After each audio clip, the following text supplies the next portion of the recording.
पण मला एक गोष्ट सांग की कुठे एक एक एक निराशा, एक चीड होती की आता हे जे तुझ्या ह्याच्यातून येत आहे नाही नाही नाही, अजिबात अजिबात नाही. कारण काय माहिती ना, त्यांना चेहरे नाही आहेत. जे बोलतात त्यांना चेहरे नाही. आणि दुसरी गोष्ट म्हणजे ना, माझ्या आजोबांचे चांगले संस्कार आहेत. त्यामुळे मला नेहमी असं वाटतं की ना, आपण खूप बडबड करण्यापेक्षा आणि त्यांना उत्तरं देण्यापेक्षा ना, आपण काम करावं, कामाने आपण बोलूया.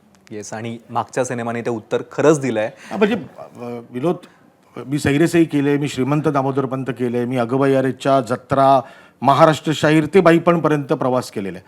हा मी कोणामुळे केला? बरोबर. हा मी रसिक प्रेक्षकांच्या प्रेमामुळे केला.